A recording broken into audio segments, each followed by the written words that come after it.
Bonjour à tous. Alors que nous sommes arrivés tard cette nuit ici à Bruxelles, le plus grand doute subsiste pour moi. Et c'est un doux euphémisme sur Rémi Monde, dont l'un de mes indicateurs, Didier Garofalo, pour ne pas le citer, affirme purement et simplement que c'est un franc-maçon. Didier Garofalo qui détient, vous le savez quand même, la liste des 165 000 francs-maçons de France.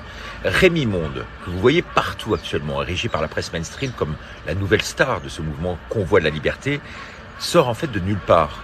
Cet homme, c'est un simple entrepreneur du sud-est de la France, dit même son profil. Il a donc été placé par la Doxa pour occuper l'antenne, où il passe du reste dans tous les médias. Il bénéficie du soutien dans tous les médias. Promu par LinkedIn, qui en a même fait un ambassadeur, et qui va même jusqu'à proposer pour lui une mise en réseau pour l'aide à la formation et à la gestion des conflits, grâce à la communication non violente. LinkedIn, ces salopards qui m'ont blacklisté alors que j'étais l'un de ceux dont les vidéos étaient les plus regardées, avec notamment cette minute de Ricardo. Blacklisté que je suis également au même titre sur YouTube, pour ne citer que des plus connus.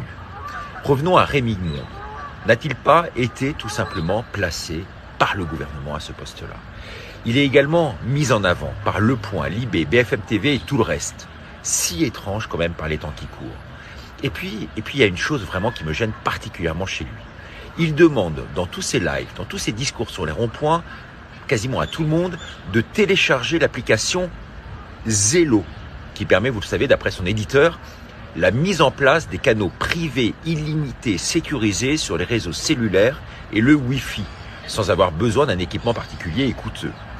Selon lui, les communications y sont privées, donc sécurisées, par mot de passe interposé.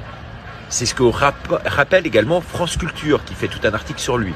Vous imaginez France Culture, qui fait aussi la promotion de Rémi Monde et de cet outil de communication parallèle, soi-disant crypté de bout en bout, sans risque d'interception ou d'interférence. Non mais vraiment, on rêve complètement. À Paris, en tout cas, des indiscrétions nous ont été rapportées que la police arrivait justement à suivre les manifestants par ce biais-là.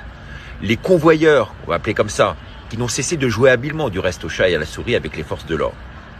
En tout cas, c'est trop facile pour le pouvoir en place de suivre toutes ces personnes, soi-disant sécurisées, mais en réalité qui sont suivies et donc infiltrées. Il faut vraiment faire attention à qui vous avez en face de vous aujourd'hui, dans ce type de mouvement à la résistance. Vraiment, il faut agir avec discernement.